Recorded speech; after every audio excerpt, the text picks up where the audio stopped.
दीवार पर टंगी सास। पंजाबी में कहावत है, सास चंगी होवे या ते दीवार ते टंगी होवे। संगीता की शादी भी एक ऐसे ही घर में होती है जहां उसकी सास दीवार पर टंगी होती है। ससुर और पति शादी के पहले दिन उसे सास के फोटो के सामने ले जाते हैं, जहां ससुर जी कहते हैं, बेटा बेटा संगीता, ये तुम्हारी सास थी, बहुत नेक और भली, लेकिन थोड़ी गुस्सैल थी। गुस्सा आने पर सब तहस नहस कर देती थी, पर अब ये इस दुनिया में नहीं है।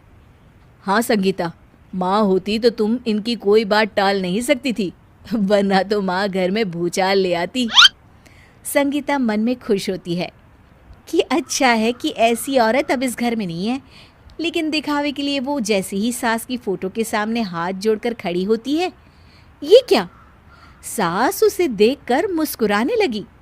संगीता आंखों को मलकर एक बार फिर से देखती है, लेकिन फिर सास के चेहरे का भाव, भंगिमा यानी एक्सप्रेशन बिल्कुल बदले होते हैं। वो अपने पति और ससुर को कहती है, माँ की तस्वीर तो स्माइल कर रही है। ना ना बेटी, ये कैसे संभव है?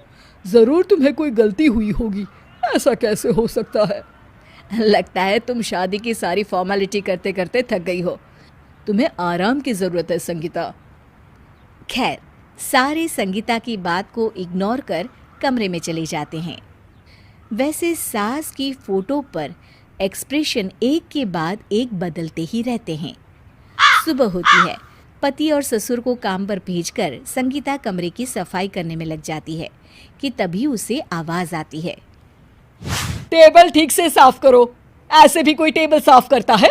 इससे अच्छा तो ये गंदा ही था। किसी औरत की आवाज सुन संगीता दंग रह जाती है और सोचने लगती है कि आवाज कहाँ से आई। आवाज को नजरअंदाज कर वो फिर से अपना काम करना शुरू करती है, लेकिन इस बार तो आवाज बिल्कुल उसके कान के पास से आती है। मेरा घर है ये, जब तक मैं थी चमका कर रखती थी, हर एक चीज शीशे की तरह थी। तुम्हें तो ना सफाई आती है ना कुछ पता है। क्यों तुम्हें मेरे घर की जिम्मेदारी दे दी गई है? पता नहीं तुम में मेरे बेटे को क्या दिखाई दिया। मैं होती तो एक से बढ़कर एक लड़कियों की लाइन लगा देती। अब संगीता को समझने में देर नहीं लगी कि ये आवाज किसी और की नहीं बल्कि उसकी सास की है, जो दीवार पर टंगी है। वो उसके पास जाती है और कहती है, नमस्ते सासू माँ, मुझे तो कल ही लग रहा था कि दीवार में कुछ काला है। वो दीवार नहीं, दाल होती है पगली। सही पकड़े हैं सासू माँ। तो क्या हो गया आपको जो आप यहाँ भी चैन से नहीं बैठी हैं? सुना मैंने आपका व्यवहार काफी गुस्से वाला था। चुप रह तू, ज्यादा बकर बकर ना कर। घर का काम करना तो आता नहीं, आई है मुझसे बहस करने। हाँ देखिए सासू माँ, मैं आपसे साफ साफ कह देती हूँ, मुझसे पंगा लेने की कोशिश मत करिएगा। तभी पीछे से संगीता का पति आता है। अरे संगीता, किससे बात कर रही हो? कौन है वहाँ? संगीता की सास की फोटो फिर से पहले जैसी हो जाती है।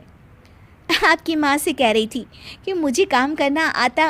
अरे संगीता, माना सास के ताने हर बहू को अच्छे लगते हैं, लेकिन यहाँ तो माँ है ही नहीं, तुम तो फोटो से ही। तुम भी लाजवाब हो संगीता। किसी को विश्वास नहीं होता कि संगीता अपनी मरी हुई सास की फोटो से बात करती है।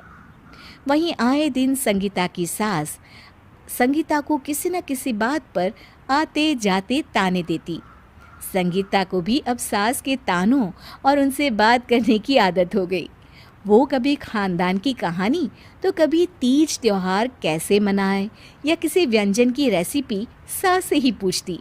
सारा दिन घर में अकेली संगीता की सास अब उसके लिए तानों के साथ पक्की साथी की तरह भी रहने लगी थी, जो किसी और को नहीं बल्कि संगीता को ही सुनाई देती। तो देखा आपने, सास बहू का रिश्ता हर रिश्ते से ऊपर होता है, फिर चाहे वो खट्टा हो या मीठा।